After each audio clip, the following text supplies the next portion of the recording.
Julie. Thank you so much. So thank you, Mr. Rudin. Thank you, Mr. Gully, for being here today. Thank you for your presentation, and thank you for your extraordinary service to our nation. We're very grateful.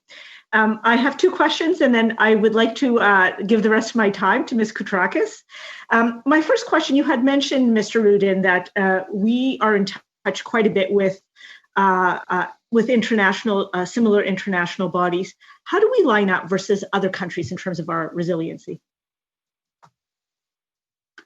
Well, Mr. Chair, the best answer to that question will be shown in the future as we see how we navigate through this circumstance.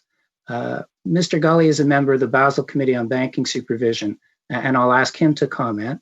But at a high level, I would say that Canada has a reputation around the world for strong and rigorous regulation and supervision of financial institutions from a prudential point of view, and that we have one of the most demanding capital and liquidity regimes in the world. Mr. Gully. Yeah, Mr. Chair, just building on that, we are subject to peer reviews internationally that examine the standards we apply to the institutions, and we continue to get compliant ratings out of that process.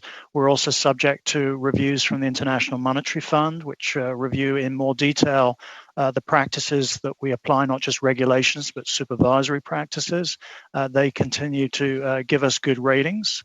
And the levels with which we've applied to capital, liquidity, risk management standards more broadly have certainly served us well to date, and we continue to benchmark ourselves well relative to those international peer groups.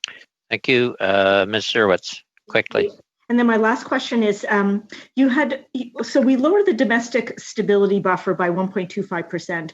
What would be the triggers that you'd be looking for that would make you look at reducing that further?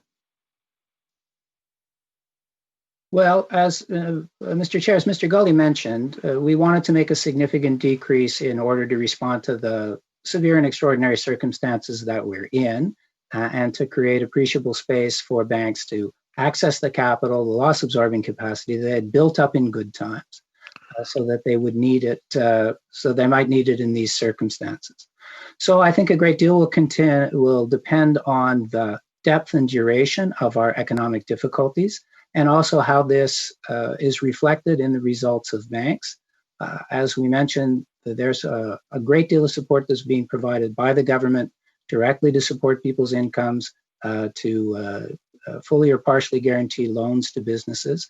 All of that will reduce the need to use the buffer. But if the recession is deep enough and goes on long enough, it's possible, it's by no means certain, that bank capital levels, the banks will move into the buffer space.